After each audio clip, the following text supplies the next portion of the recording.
A slow, cinematic camera tracking shot through a dimly lit, high-end banquet hall in Oak Ridge, Oregon.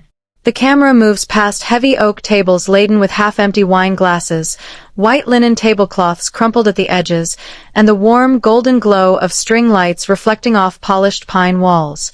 The background is a low murmur of laughter and the clinking of silverware, but the focus is entirely on a young woman standing near the back, perfectly still, her face an unreadable mask of calm resilience.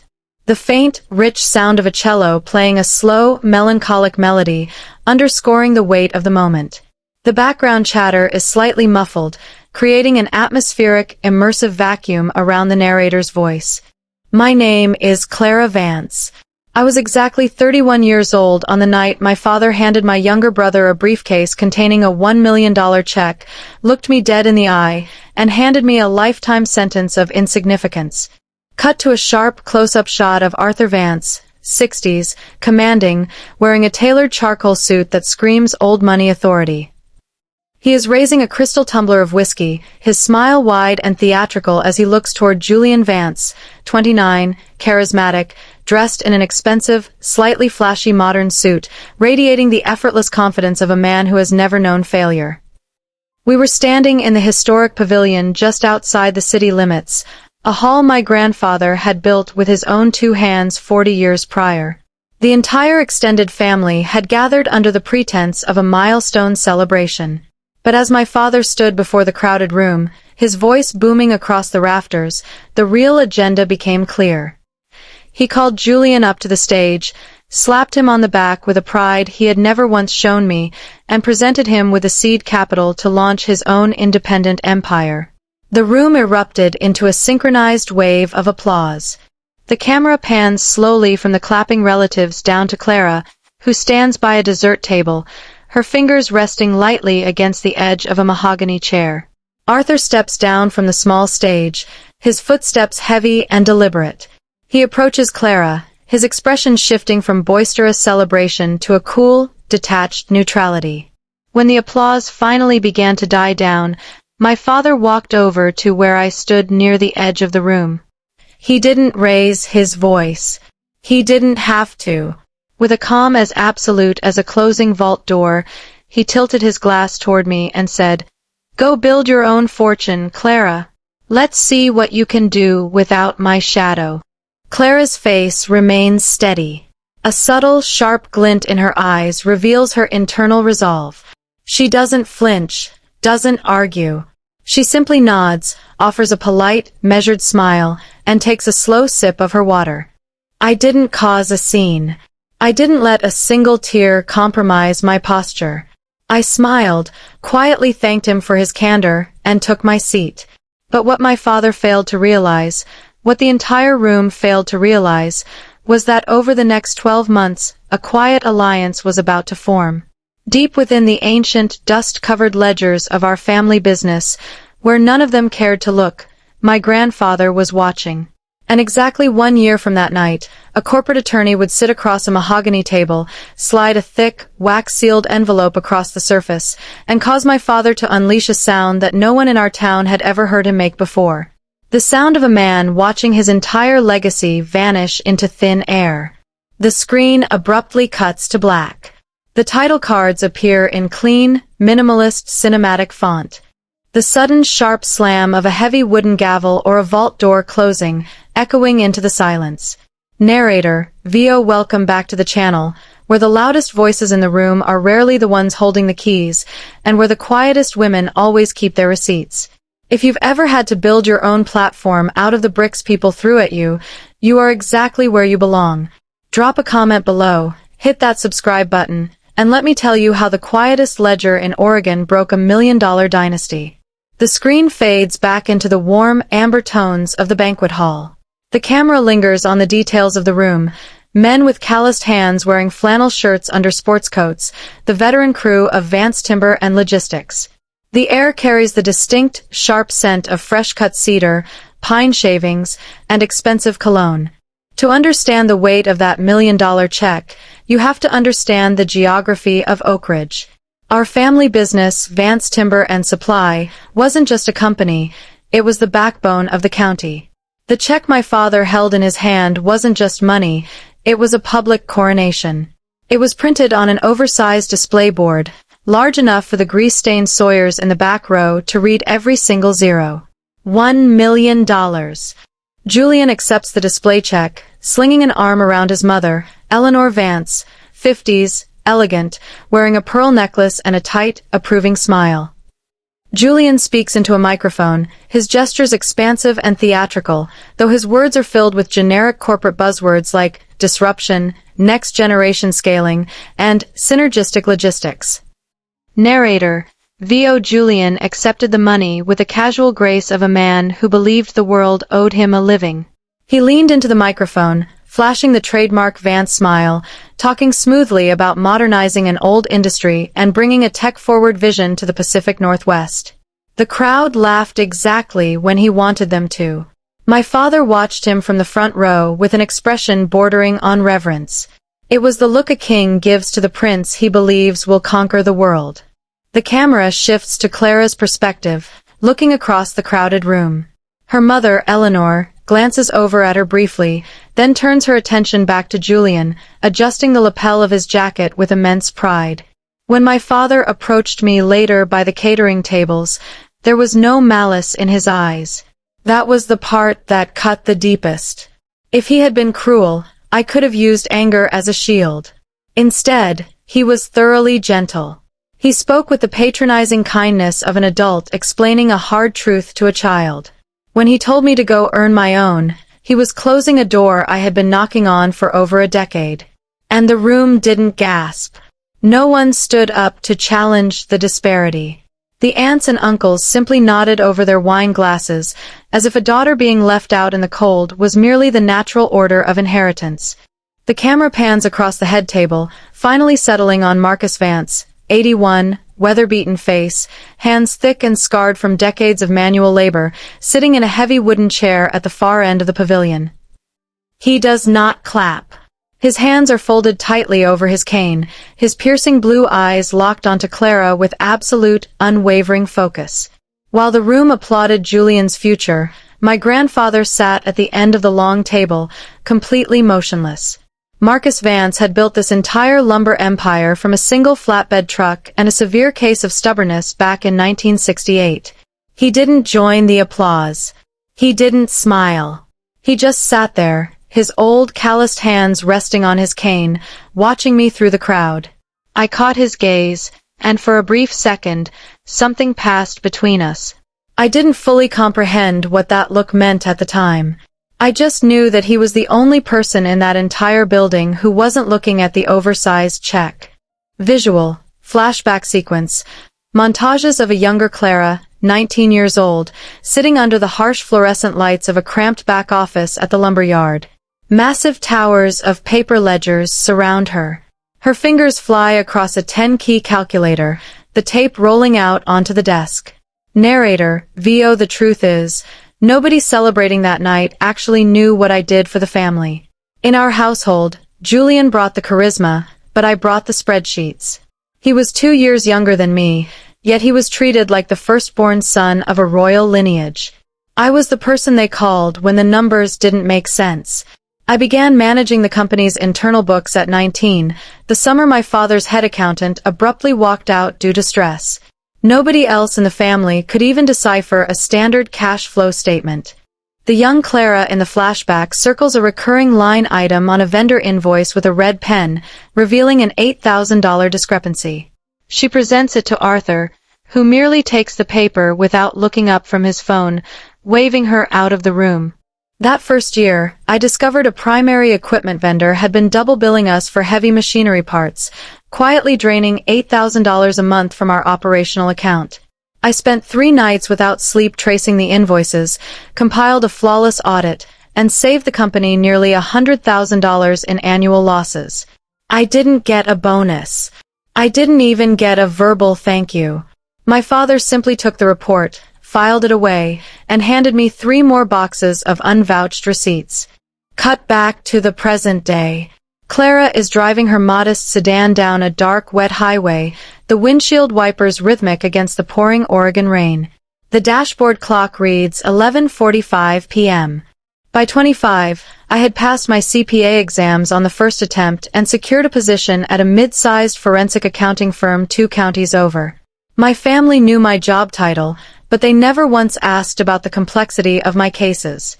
To them, my career was just a little hobby that kept me occupied while Julian prepared to take over the real world. My mother had a signature way of contextualizing it. She told me once, while preparing Thanksgiving dinner, "Julian carries the Vance name, Clara. You just happen to have it on your driver's license." Visual. Clara pulls into the parking lot of her small, unpretentious apartment complex. She kills the engine, sits in the darkness for a moment, listening to the rain beat against the roof of her car. I used to mistake my mother's words for protective maternal wisdom. But driving home that night from the banquet hall, watching the dark pines blur past my wet windows, I finally saw her words for exactly what they were, a polite eviction from my own family's legacy. I didn't cry when I parked my car. I want to emphasize that, because narratives like this usually demand a scene of emotional breakdown. I didn't shed a single tear. I walked up to my kitchen, brewed a strong pot of black coffee, opened a brand new leather-bound notebook, and on the very first line of the blank page, I wrote a single word: start. Morning light breaking through heavy gray clouds over the sprawling yards of Vance Timber and Supply. Massive stacks of raw logs stretch across the gravel lot. Heavy loaders move back and forth, their yellow safety lights flashing through the morning mist. Clara's car pulls up outside a weathered, 2-story green shingle building at the edge of the property, the original founding office. The following morning, I found myself driving out to the old mill yard on Route 9. I told myself I was simply dropping off the previous quarter's tax projections to keep things professional. It was a convenient lie I used to shield my pride. The truth was, I needed to see my grandfather. Clara enters the office. The interior is frozen in time, wood-paneled walls lined with faded photographs of logging crews from the 1970s, a heavy cast-iron stove in the corner, and a long laminate counter. Marcus Vance is already sitting behind the desk, holding a battered, chipped blue enamel camping mug filled with black coffee. Marcus was already behind his desk when I walked in, because Marcus had never arrived late to a shift in 50 years. His signature blue enamel mug sat on the desk, stained from decades of high-grade caffeine. Without looking up, he reached over, poured a second cup from an old stainless steel thermos, and slid it across the counter toward me without a word. I sat down, wrapped my hands around the warmth of the ceramic, and told him everything. I told him about the public check, about Julian's grand speech, and exactly what my father had muttered to me by the dessert table. Visual. Close up on Marcus's face. His brow is furrowed, his expression deeply contemplative, but there is no pity in his eyes. He takes a slow sip of his coffee, sets the mug down with a deliberate clink, and leans forward over his desk. I think a part of me went there looking for a traditional grandfather's comfort. I wanted him to tell me that my father was wrong, that life wasn't fair, or that he would talk to Arthur on my behalf. But Marcus didn't deal in cheap comfort. He looked at me over the rim of that chipped blue mug, his eyes sharp as flint, and asked a single question. "So, Clara, what's the counter move?" Clara pauses, her expression shifting from vulnerability to a quiet, calculating focus. She sets her own mug down, leaning in slightly toward her grandfather. Narrator, VO. I started to tell him that I didn't have a countermove, but the words caught in my throat because I realized I was lying. I did have a plan. It had taken root in my notebook the previous night at 2 a.m. I spent the next 20 minutes outlining a concept I had kept hidden in the back of my mind for years, a specialized financial advisory firm designed explicitly for the independent contractors, the small-scale mill owners, and the family-owned repair shops who were constantly being crushed by corporate banks and predatory supply chain contracts. I wanted to provide high-level corporate financial strategy to the people who actually built the town for a fraction of the cost. Visual. Marcus listens intently, nodding slowly, his fingers tapping a rhythmic pattern against his wooden cane. Narrator, VO. He didn't interrupt me once. He listened to my projected margins, my client acquisition strategy, and my risk mitigation plans. When I finally finished, the office was completely quiet except for the steady, metallic ticking of the morning rain against the tin roof. My grandfather looked out the window at the logging trucks for a long moment before turning back to me. He said something I would carry with me like a loaded weapon for the rest of the year. "Clara, I've watched this valley for a very long time. I don't bet on the thunder. The thunder makes a lot of noise, but it never grows the crops. I bet on the engine that works in the rain. Come back tomorrow evening. I want to show you the foundational ledgers from 1968. There are things in those files your father has never understood." The camera pans across the vast expanse of Vance Timber and Supply, showcasing the massive scale of the operation. Narrator, VO. To comprehend the true scale of what was happening, you have to understand what Vance Timber meant to this region. My grandfather started it in the late 60s with nothing but a single flatbed truck and a mountain of personal debt. By the time I was born, it had evolved into the primary supplier for every custom home builder, every commercial contractor, and every independent carpenter across 3 states. It put roofs over the heads of half the families in this valley. Visual. Cut to Arthur Vance standing inside a massive, half-constructed steel warehouse facility on the edge of town. He is wearing a pristine white hard hat, gesturing grandly to a group of local city council members and bankers. My father had been managing the day-to-day operations for 15 years. He ran it competently, but he had never actually built anything from scratch. He had inherited a well-oiled machine. And I knew, from years of analyzing his personality, that this gap in his legacy lived inside him like a splinter he could never quite reach. To prove to the county that he was a visionary founder rather than a mere custodian, he decided to bet the family's reserves on a massive, hyper-expensive expansion, a second automated distribution hub on the north side of the highway. He had quietly carved $1 million out of the company's long-term capital reserves to crown Julian as the next great corporate titan, ensuring the Vance dynasty looked flawless from the outside. Clara is back in the old office archive room, surrounded by dusty, green canvas binders.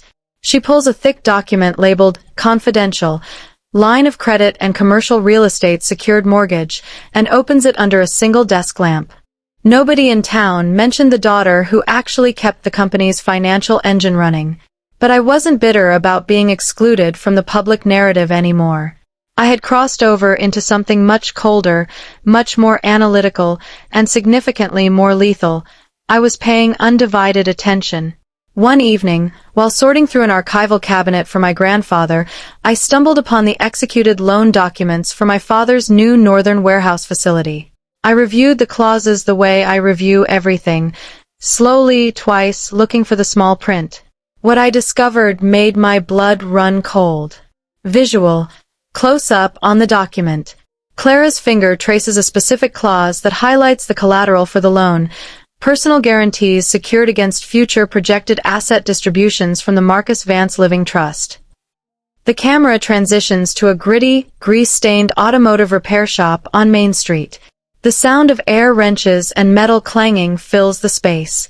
Tom Vasquez, 40s, tired eyes, wearing a grease-stained mechanic's uniform, sits at a cluttered desk covered in a chaotic mountain of past due bills and notices. Narrator, VO. My first corporate client found me completely by accident. His name was Tom Vasquez, and he operated a small, 3-bay tractor and automotive repair shop off Main Street. It was the kind of local institution that kept the town's agricultural equipment running through harvest season. But when Tom reached out to me, he was quietly drowning. He owed substantial amounts to 3 separate parts distributors. His internal bookkeeping consisted of a cardboard shoebox filled with faded receipts, and the commercial banks had stopped returning his phone calls. A mutual acquaintance from the mill mentioned that the Vance girl possessed an extraordinary mind for numbers. He called me on a Tuesday evening, his voice trembling with embarrassment, fully expecting to be condescended to by a member of the Vance family. Visual. Clara sits across from Tom at his cluttered desk. She has cleared a small space for her neat laptop and her black notebook. She is systematically sorting his receipts into clean, color-coded piles, explaining things to him with calm clarity. Narrator, VO. I didn't have capital to lend him myself, and I want to be entirely transparent about that. This isn't a story where a wealthy relative swoops in with a magical check to save the day. There was no inheritance, no hidden fund. There was just me, a laptop, and an uncompromising understanding of corporate tax law. I spent 4 consecutive nights inside Tom's grease-scented office, dissecting every single transaction in that shoebox. I restructured his outstanding vendor debt, located a localized agricultural credit union that still valued community development, and renegotiated 2 of his primary supply contracts by identifying systemic overcharges the distributors had slipped past him. Clara presents Tom with a clean, professionally bound financial recovery plan. Tom looks at it, a massive wave of visible relief washing over his face, and shakes her hand firmly. Narrator, VO. I charged him a very modest, structured consulting fee and drafted a formal, legally binding advisory agreement. We both signed it, establishing an absolute baseline of corporate professionalism. That evening, as I drove home from his shop, I opened a new master file on my computer and typed a name across the digital folder, Vanguard Strategy Group. It wasn't a multi-million-dollar fund yet. It was just a name, a laptop, and an ironclad commitment to mathematical truth. Within 14 days, Tom Vasquez had personally recommended me to 3 other business owners on his block. They arrived at my door with the same hesitant embarrassment. They left with an absolute blueprint for survival. A stunning, ultra-modern corporate office space in downtown Oak Ridge. Exposed brick walls, floor-to-ceiling glass partitions, sleek minimalist desks, and a massive neon sign depicting Julian's company logo, Vance Nexus Logistics. The room is packed with young, trendy professionals holding champagne flutes at a lavish launch party. Narrator, VO. While I was spending my evenings breathing in grease fumes and saving Tom Vasquez's mortgage, my brother Julian was throwing a masterclass in corporate theater. He used a massive portion of his $1 million seed injection to lease a premium commercial suite with exposed brick and a wall of custom-imported glass. It was the exact type of modern workspace that costs significantly more to maintain a look of success than it ever does to generate actual revenue. Visual. Julian is standing at the center of the room, laughing loudly with a group of investors, gesturing toward a massive digital display showing hypothetical market expansion charts. Arthur stands near the window, his arms crossed over his chest, looking on with an expression of immense pride. Clara stands near the back of the room, dressed in a simple, professional charcoal pantsuit, quietly observing the room. Narrator, VO. Julian had hired an elite design agency from Seattle to craft his branding, employed a specialized PR firm to manage his social media presence, and put 4 of his college friends on a premium monthly retainer for unspecified advisory roles. The launch event featured a fully catered open bar. My parents were the guests of honor.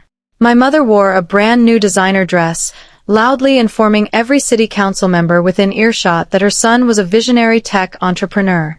My father stood near the glass facade, looking out over the city with the profound satisfaction of a man who believed his money had purchased a flawless future.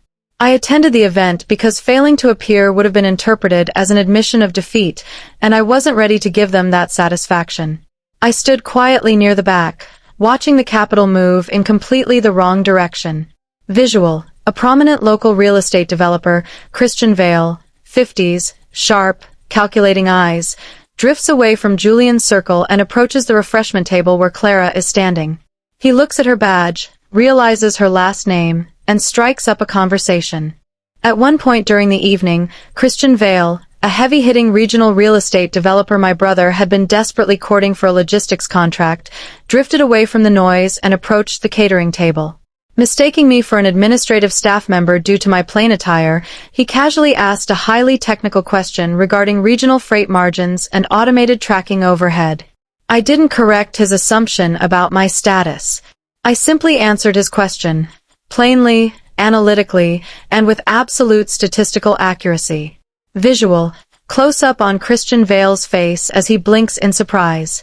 He turns his full attention to Clara, his expression shifting from polite indifference to intense professional interest.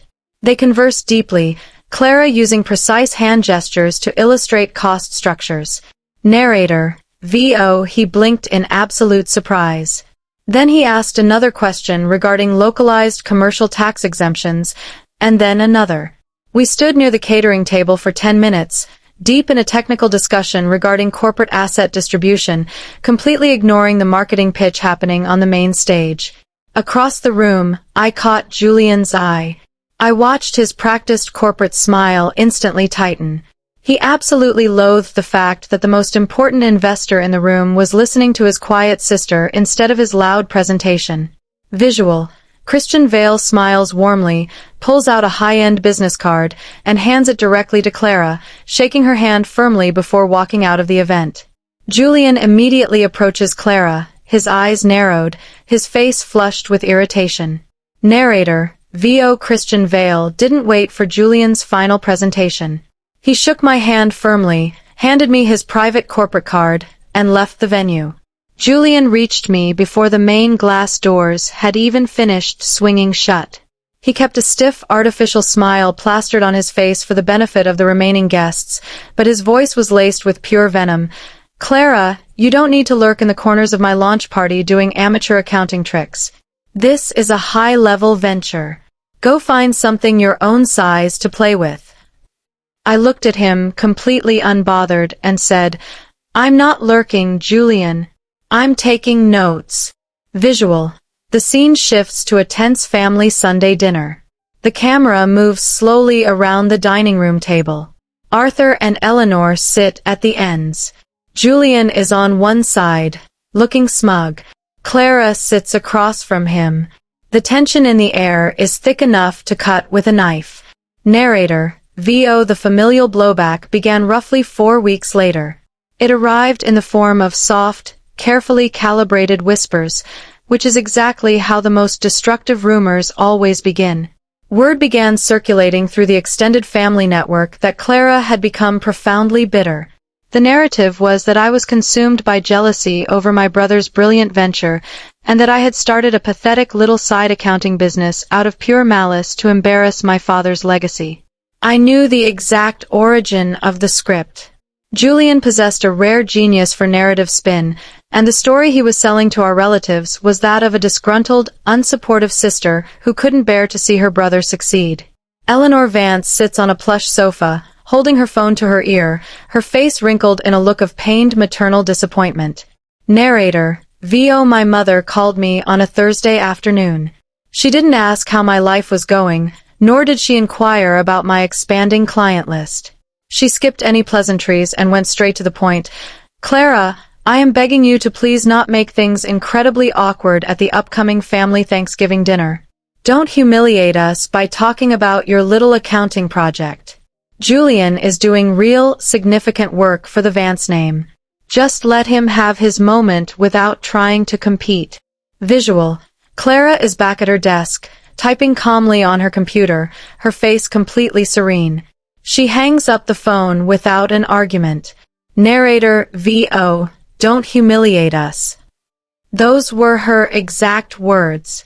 It was an extraordinary phrase, considering I was a certified professional working 80 hours a week to save local businesses, while her golden son was burning through $1 million handout to maintain a corporate mirage. But I didn't engage in an argument.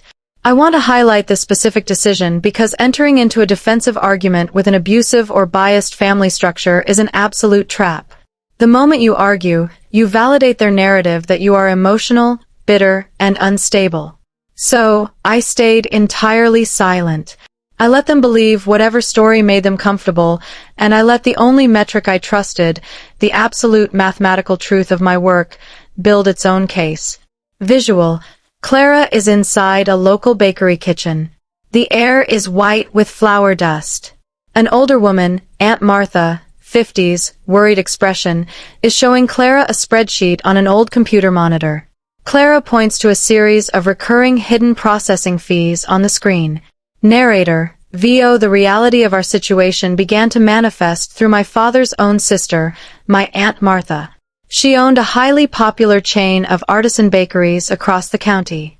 She had initially bought into Julian's narrative completely, clinking her glass the loudest at his party. But by mid-autumn, her merchant processing systems had completely fallen apart, Her operational costs were skyrocketing, and her corporate bank was threatening to freeze her commercial line of credit. Out of options, and deeply embarrassed, she called me late one night, half expecting me to reject her request out of spite. I didn't. I showed up at her main facility at 5 a.m. the next morning.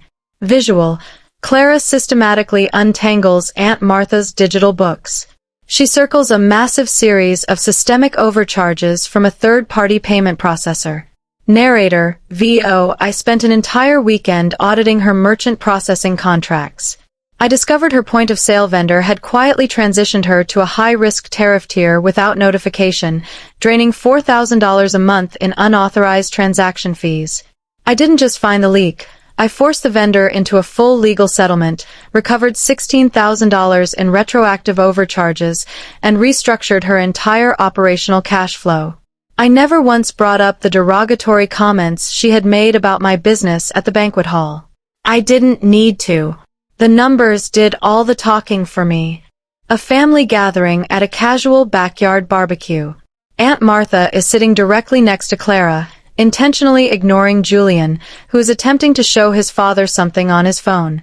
The dynamic has visibly shifted. Narrator: VO. The next time the extended family gathered for a Sunday dinner, Aunt Martha didn't sit next to Julian. She brought her plate straight to my side of the table and stayed there the entire evening. Human beings are inherently driven by narrative until their own survival is at stake. When the lights go down and the cameras turn off, people always look for the person who actually knows how to fix the engine.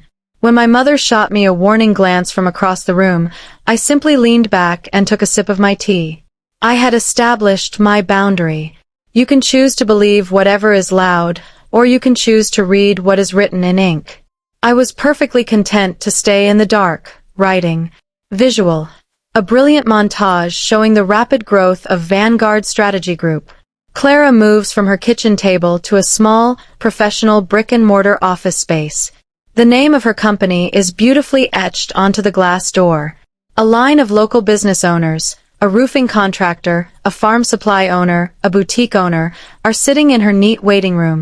Narrator: VO. By the end of that summer, my client roster had expanded from 3 independent accounts to 14 active corporate contracts.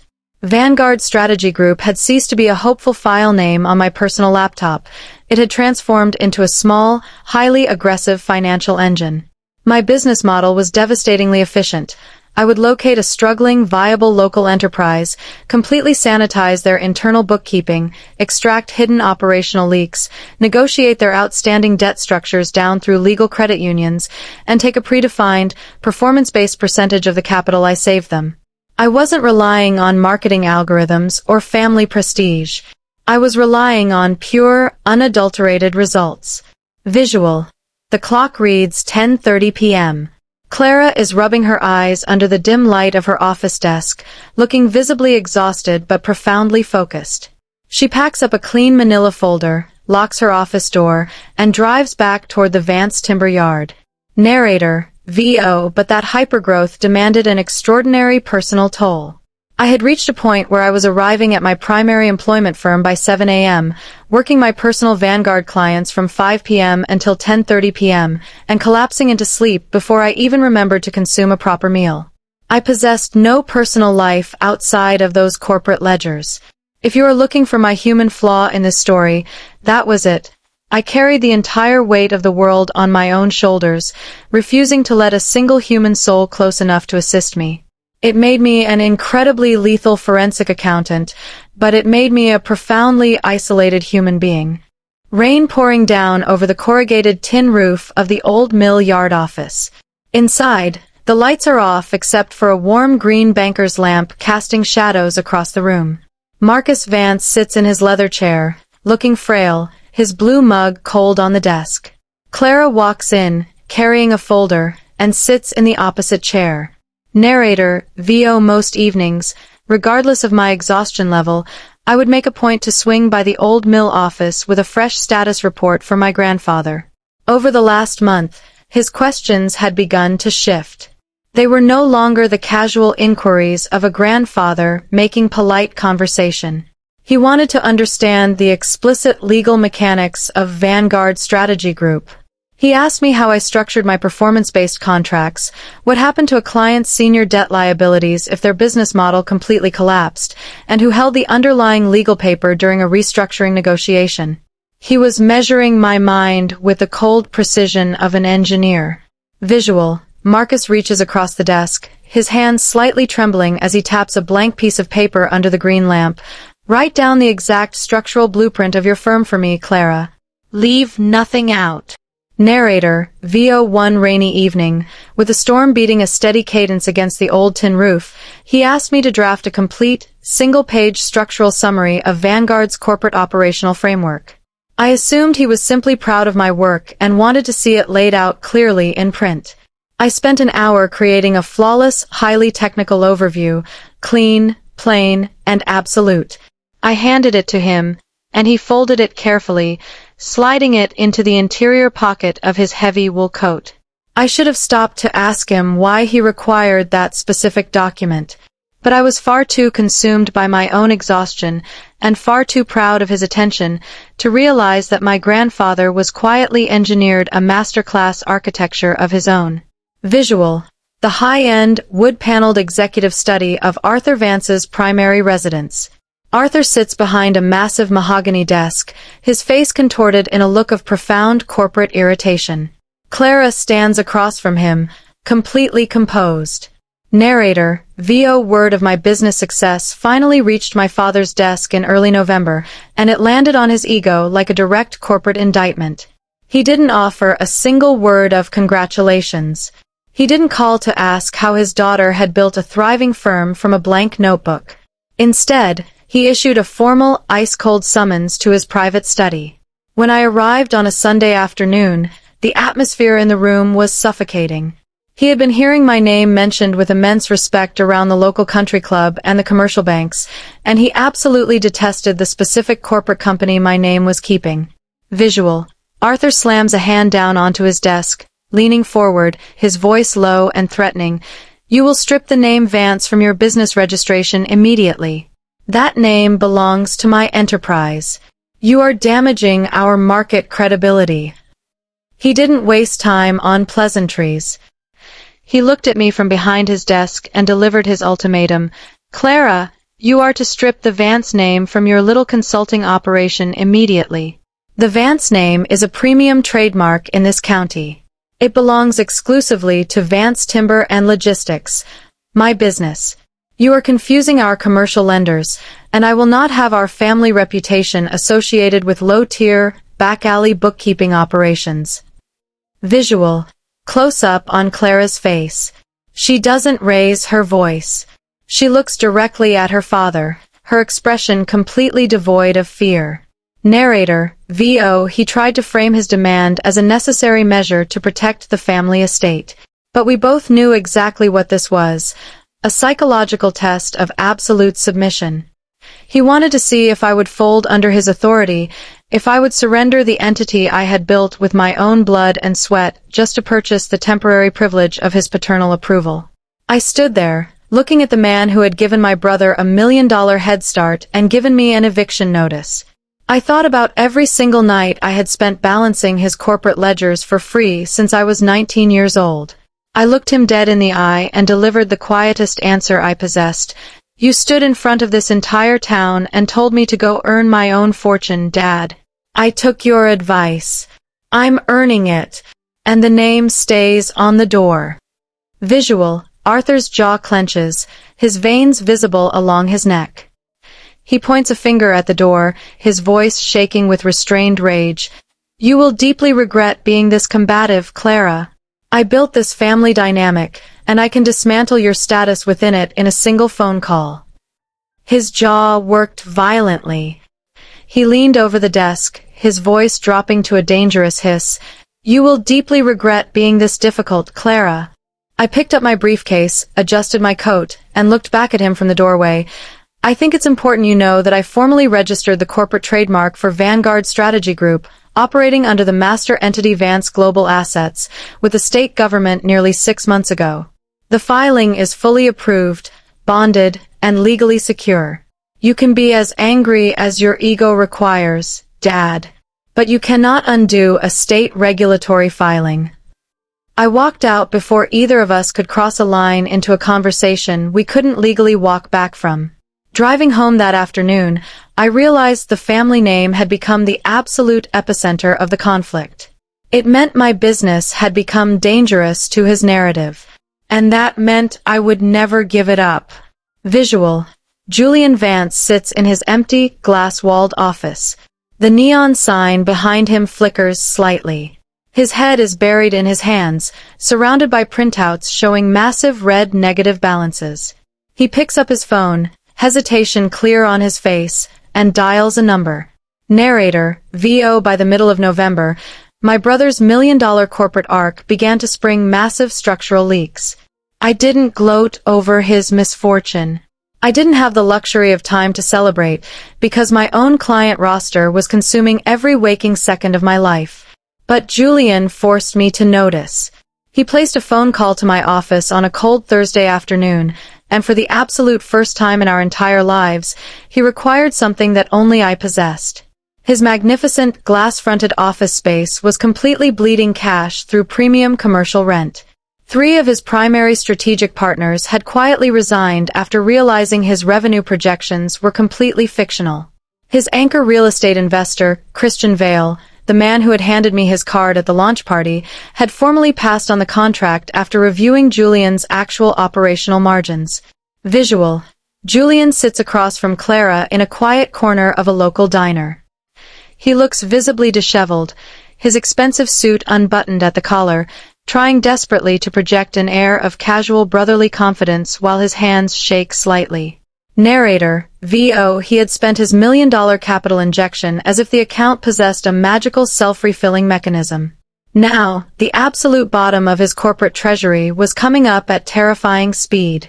He sat across from me in a quiet corner booth at a local diner, attempting to frame his desperate situation as a magnificent collaborative opportunity for my business.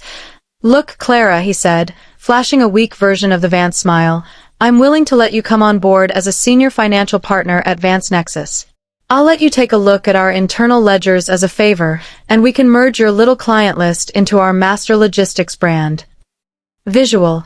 Clara opens a folder containing a full forensic audit of Julian's company, which she has compiled from public filings and market data.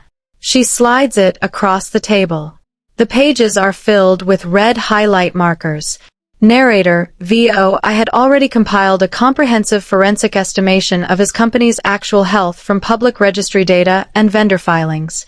I owed myself that much, to see the mathematical reality with my own eyes. The numbers were substantially worse than the market whispers indicated. Of the $1 million our father had handed him at the banquet hall, less than $85,000 remains in his operational account, and it was draining at a rate of $12,000 a week. He hadn't built a business that generated a single dollar of organic profit. He had built an elaborate, expensive stage to play the character of a CEO. Visual. Julian leans in, his voice dropping to a desperate whisper. "Clara, I need Vanguard to execute a $50,000 cash investment into Nexus immediately to bridge us to the next quarter. We're family. You have to back me." Narrator, VO. Then he finally delivered the true line he had placed the phone call for. He leaned across the table, his eyes wide and anxious, and asked me to inject $50,000 of Vanguard Strategy Group's clean operational cash into his failing company to act as a short-term bridge loan. I sat there looking at my younger brother, the golden boy who had been given $1 million head start and a total exemption from hard labor, asking the sister he had publicly humiliated to plug his structural financial deficit. I looked at him calmly, closed my folder, and said, "No, Julian, I'm not doing that. I don't pour clean capital into a fictional story." Visual. Julian slams his hands on the table, his face twisted in shock and anger. "If you don't help me, I'll tell Dad you're actively trying to ruin this family." Clara simply stands up, takes her coat, and walks out of the diner without looking back. Narrator, VO. He threatened to tell our parents that I was actively trying to sabotage his career out of spite. I simply stood up, paid the check for my coffee, and walked out into the cold afternoon air. He didn't tell our parents about his financial collapse that week.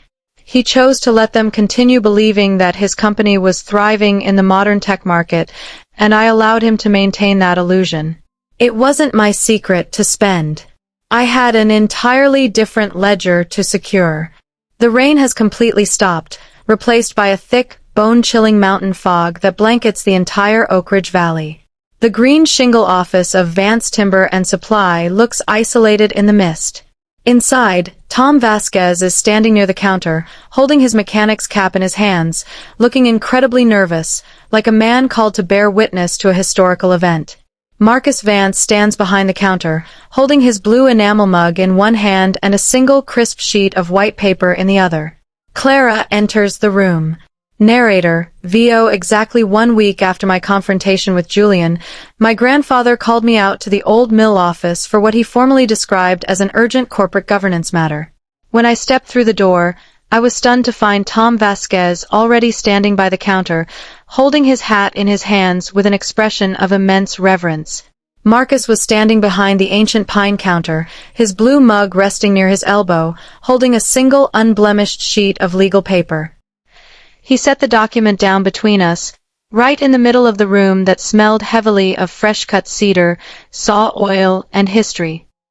He looked at me and said, "Read the terms, Clara." Visual.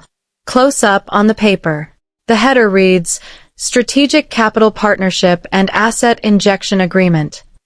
The text explicitly states that Marcus Vance is investing exactly $40,000 of his personal cash into Vanguard Strategy Group. Narrator, VO. It was a masterfully drawn, single-page corporate investment execution sheet, drafted with a clean, unpretentious simplicity my grandfather lived by. The terms were absolute. Marcus Vance was executing a private, fully bonded investment of exactly $40,000 into Vanguard Strategy Group. It wasn't framed as a gift, nor was it structured as a grandfather's handout. It was a formal corporate equity partnership with a defined rate of return, complete with a verified signature line for the managing partner. I looked up at him, and for the absolute first time in my professional life, my mind went completely blank. I had nothing clever to say. Visual. Clara looks at Marcus, her voice cracking slightly with emotion. "Grandpa, why are you doing this? And why is Tom here?" Marcus places a thick, scarred hand over hers. Narrator, VO. He had been the first and only person in my entire lineage to believe in the reality of my mind. Now, he wanted to become my very first corporate investor, and he insisted on executing it on paper where no one in the family could ever dismiss it as cheap emotional sentiment. I asked him why he had brought Tom into the office. Marcus looked at me, a soft, rare smile touching the corners of his old eyes, and said, "Because a corporate transaction of this magnitude, Clara, requires a witness who understands the value of an honest ledger. Sign the line." Visual. Clara takes a sleek black pen and signs her name firmly on the managing partner line. Marcus takes the pen, his hand visibly slow and heavy, but entirely steady as he signs his signature next to hers. Tom Vasquez steps forward and signs his name underneath as the official witness. Narrator, VO. I signed the document. Marcus took the pen, his fingers moving slower than they used to, but with absolute stability, and executed his signature. Tom Vasquez stepped forward, his face solemn, and signed his name directly beneath us both as the legal witness of record. My grandfather slid my executed copy across the wood counter, kept his own copy, and repeated the phrase that had become the absolute anchor of my year, but he added a brand new clause that completely altered its structural weight. "Clara, I am not betting on the loud thunder. I am betting on the engine that shows up to work in the rain. And now, that bet is a matter of legal record." Visual. Clara folds the single sheet of paper and slides it into the interior pocket of her blazer, holding her hand over her chest as if she is protecting something worth millions of dollars. I folded that single sheet of paper and pressed it tightly against my chest inside my jacket. It felt significantly heavier than a $40,000 check. It felt like absolute validation. What I did not comprehend at that specific moment, what I couldn't possibly have foreseen, was exactly how much that ordinary sheet of legal paper was actually worth, or how it would completely alter the reality of a corporate boardroom I hadn't even walked into yet. Visual. A fast-paced, high-intensity cinematic montage. The $40,000 investment is immediately put to work. Tom Vasquez's shop expands, adding a massive second service bay. 2 new mechanics in blue uniforms are working on tractors. Vanguard Strategy Group moves into a larger, premium corporate office. The client list digital board flashes as it hits 45 active corporate accounts. Narrator, VO. My grandfather's $40,000 investment didn't alter my personal lifestyle. I didn't purchase a premium wardrobe or upgrade my apartment. Instead, I put every single dollar of that capital directly behind Tom Vasquez's commercial expansion. Vanguard extended Tom a verified corporate line of credit, enabling him to construct a second heavy-duty service bay and employ 2 master mechanics who had been laid off from the regional logging mill when shifts were cut. 2 local families possessed an honest, high-paying income again because an 81-year-old founder had bet on his daughter, and that daughter kept a flawless ledger. That is what real capital achieves. It doesn't purchase an office with an imported glass wall to look successful. It purchases someone's mortgage payment. It secures a community. Visual. Julian is standing outside his office door, looking at a formal notice of lease eviction taped to the glass. Arthur Vance is standing in a commercial bank office, his face pale as a high-level loan officer shakes his head, sliding a denial letter across the desk. Narrator, VO. I began to fully realize the massive structural difference between what Julian had been handed and what I was systematically engineering from scratch. It wasn't about the size of the initial injection. It was about the explicit direction of the cash flow. Julian's capital ran completely out. Mine ran continuously on. By the onset of winter, several prominent commercial contractors who had originally drifted toward my brother's flashy marketing orbit began quietly migrating their entire accounts over to Vanguard Strategy Group. They had discovered through word of mouth that there was a Vance in this town who actually answered her phone at 2 a.m. and possessed the capacity to analyze a multi-tier supply contract. The exact family name my father had desperately tried to legally strip from my door was now bringing me the largest contracts in the county. I didn't invest a single dollar in public advertising. I simply kept showing up to work. Visual. The screen fades into a solemn, dark setting. Heavy winter snow is falling over a historic church cemetery in Oak Ridge. The entire Vance family is gathered around a gravesite, dressed in deep black coats. Marcus Vance has passed away. Arthur stands near the front, looking hollow, but his eyes are sharply tracking a man in a pristine charcoal suit standing near the edge of the crowd, the family estate attorney. And then, right at the peak of our corporate expansion, the entire valley went completely silent. My grandfather, Marcus Vance, quietly passed away in his sleep on a bitter Tuesday night in early December. His departure hit me with the force of a physical blow. He had been my anchor, my mentor, and my silent partner.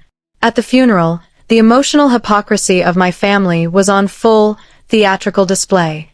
My father delivered a sweeping, poetic eulogy, painting himself as the direct ideological heir to Marcus's rugged pioneer spirit. Julian stood close by, looking appropriately somber for the local press cameras.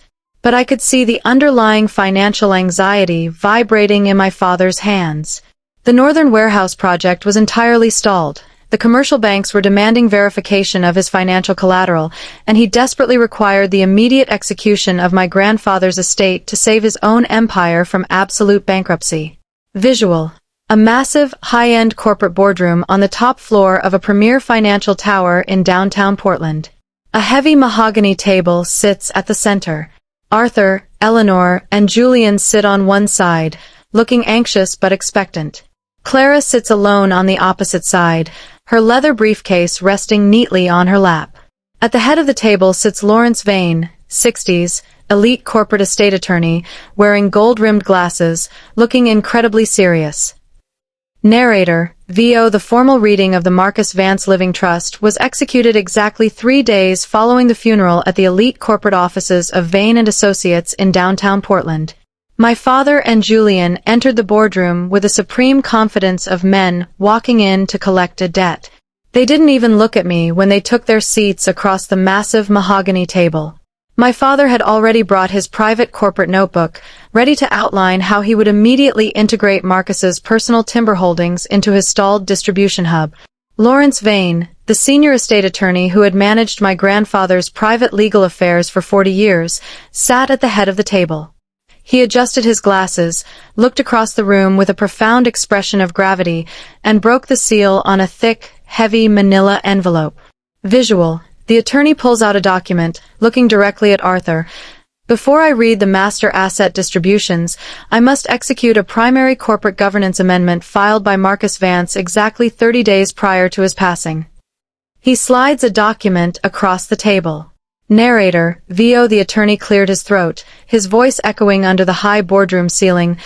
Arthur, before I proceed to the standard real estate distribution clauses of the trust, I am legally obligated to execute a master corporate governance amendment. This document was executed, notarized, and formally integrated into the trust structure by Marcus Vance exactly 30 days ago. He pulled a crisp, familiar single-page document from the envelope and slid it directly across the polished mahogany table toward my father. Visual, close-up on Arthur's face as he reads the document. His eyes track the lines, his expression freezing. The color completely drains from his skin. His mouth falls open slightly, his breath catching in his throat. I watched my father reach out, his hand steady at first as he picked up the paper. He began to read the lines. I tracked his eyes as they reached the center of the page, and I watched the entire color completely drain from his skin until his face was as pale as winter ash. His jaw began to work violently, but no words came out. He looked up at the attorney, then down at the paper, his hands beginning to tremble with an uncontrollable primal terror. Visual. Julian snatches the paper from his father's hands, reading it aloud, his voice cracking with panic. What is this? This says that Marcus Vance's $40,000 investment in Vanguard Strategy Group wasn't just a cash injection, it was an execution of a master conversion clause. Narrator, VO. Julian snatched the document from our father's shaking fingers, his eyes scanning the ink, his voice cracking into a high-pitched panic as he read the legal text aloud. My grandfather hadn't just executed a standard $40,000 investment contract on that rainy afternoon at the mill counter. Because I had drafted Vanguard Strategy Group under the legally approved parent architecture of Vance Global Assets, my grandfather had used that clean, unpretentious contract to activate a master corporate conversion clause within his own personal estate.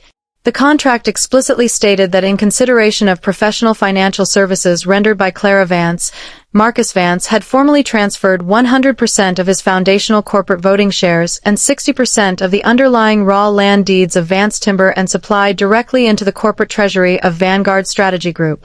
Visual. Arthur slams his fists onto the table, standing up, screaming at the top of his lungs, his face completely purple with absolute rage. This is a fraud. She manipulated an old man. I am the president of Vance Timber. I have millions in commercial loans secured against that inheritance.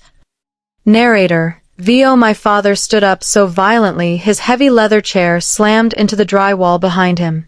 He let out a sound, a terrifying, raw scream of absolute devastation that echoed through the entire corporate suite. It was the sound of a man realizing his entire multi-million-dollar empire was built on top of a sinkhole. He slammed his fists onto the mahogany table, screaming directly at the attorney, "This is an absolute fraud. This is a criminal manipulation. She took advantage of an old man with a failing mind. I am the chief executive of Vance Timber. I have over $2 million in commercial expansion loans currently secured against the foundation of that land inheritance. If those deeds aren't in my name, the bank will execute a default sequence by tomorrow morning." Visual. Lawrence Vane leans back, his expression entirely cool, detached, and professional. He taps a second document on the table. "Arthur, keep your voice down." The mental capacity of Marcus Vance was personally vetted by myself and Tom Vasquez during the execution. The filing is ironclad. Clara Vance does not just own her company, she now owns the land your warehouses sit on. Narrator, VO. The corporate attorney didn't even flinch under my father's rage.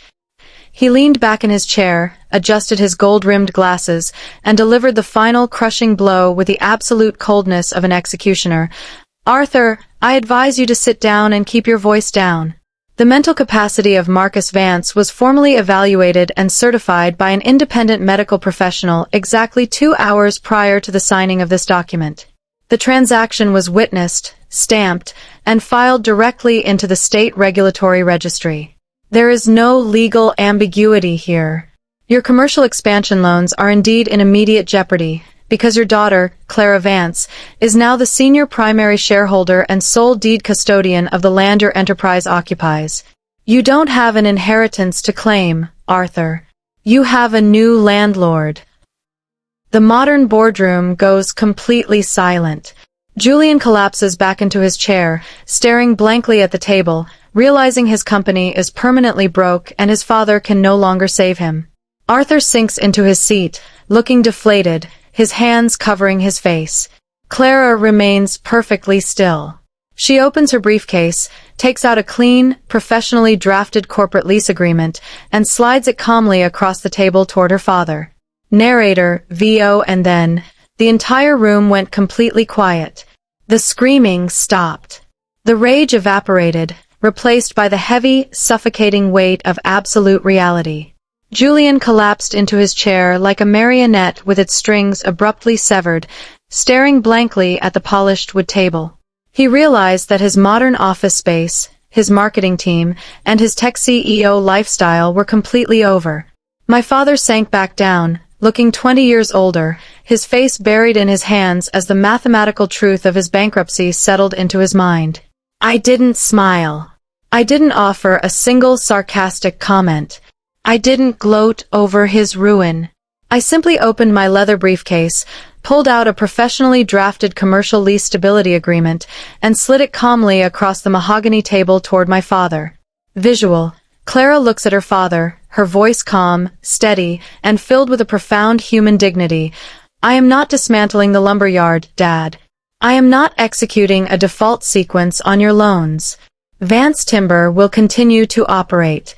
But Vanguard Strategy Group will now manage the master financial audit of the entire operation. You will run the mills, but I will manage the ledgers.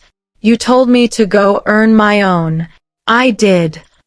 Narrator, VO, I looked at the man who had told me to go fend for myself in a room full of clapping strangers, and I spoke with absolute clarity. I am not going to shut down the Northern Expansion Hub, Dad. And I am not going to allow the commercial banks to execute a foreclosure on the family legacy. Vance Timber will continue to put roofs over the heads of the people in this valley. But as of 9 a.m. tomorrow morning, Vanguard Strategy Group assumes complete financial oversight of the entire corporate ledger. You and Julian will continue to manage the physical logistics of the yard, but the numbers will run through my desk. You stood in that pavilion and told me to go build my own fortune because I didn't carry the family heritage. I didn't argue with you then, and I am not arguing with you now. I simply kept the books clean. Visual. Arthur slowly removes his hands from his face.